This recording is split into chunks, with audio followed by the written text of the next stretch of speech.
26 election வருதுல்ல, யார் ஆட்சி பிடிச்சா நல்லா? 26 எலெக்ஷனில் கேட்டால் ரெண்டு டிஎம்கே மேலேயும் பெருசாக நம்பிக்கை இல்லை, ஏடிஎம்கே மேலேயும் பிஜேபி அலையன்ஸ்னால நம்பிக்கை இல்லை. ஸோ டபுள் மைண்டடாக தான் இருக்குது எனக்கு கேட்டிங்கன்னா.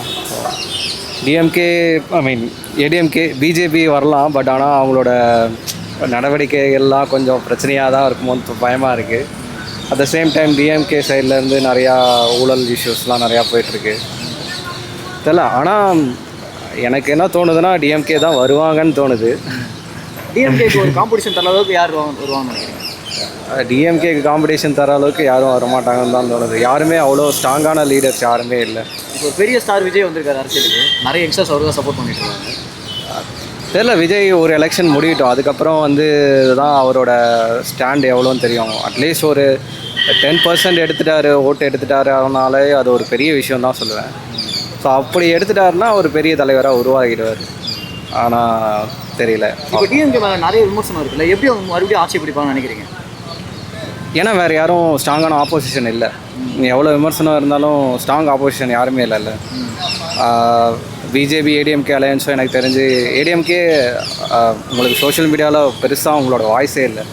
டிஎம்கே ஒரு சின்ன விஷயம் பண்ணாலும் அவங்க சோஷியல் மீடியாவில் பெருசாக பாப்புலாரிட்டி பண்ணுறாங்க, எதிர்கட்சியை பற்றி நிறையா பேசுகிறாங்க. பட் டிஎம்கே ஏடிஎம்கேவோ பிஜேபி கூட ஓரளவுக்கு பண்ணுறாங்க, பட் ஏடிஎம்கே சோஷியல் மீடியா ப்ரெசன்ஸே இல்லாத இருக்காங்க.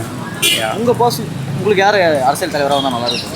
26 ஆட்சி பிடிச்சா நல்லாயிருக்கும் அப்படின்னு எனக்கு பர்சனலாக யாரையுமே பிடிக்கல, அதுதான் சொல்லுவேன். யாருமே இல்லை. நம்மளுக்கு வேறு ஆப்ஷன் இல்லாததுனால டிஎம்கே தான் என்ன மாதிரி பண்ணணும்னு நினைக்கிறீங்க? தலைவரை பிடிக்கிறதுக்கு என்ன மாதிரி விஷயமா பண்ணணும்? மேபி டிஎம்கே திரும்ப ஆட்சிக்கு கொஞ்சம் ஊழல்லாம் குறைச்சிக்கிட்டாங்கன்னா நல்லாயிருக்கும். அதை மட்டும் குறைச்சிக்கிட்டாங்கன்னா நல்லாயிருக்கும். மற்றபடி வேறு வழி இல்லைன்னு நினைக்கிறேன் நம்மளுக்கு. இப்போ இந்த குடும்ப அரசியல் அப்படின்ட்டு ஒரு விஷயம் இருக்குல்ல, இப்போ அடுத்து உதயநிதி தான் என்ன நினைக்கிறீங்க? அதுவும் வேறு வழி இல்லாமல் தான் இருக்குது. ஒன்று அவங்க கட்சி பிரியக்கூடாது, கட்சி ஒன்றாவே இருக்கணுங்கிறதுனால குடும்ப அரசியல் பண்ணுறது. அது ஒரு விதத்தில் பிரச்சனைனாலும், but there is no other option.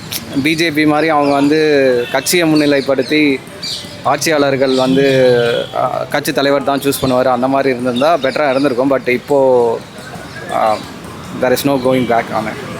இப்போது தமிழ்நாடு ஒரு பெரிய டெவலப்மெண்ட்டில் இருக்குது அப்படின்றாங்கல்ல, நீங்கள் அதை பார்க்குறீங்களா? டெவலப் ஆகுதா தமிழ்நாடு?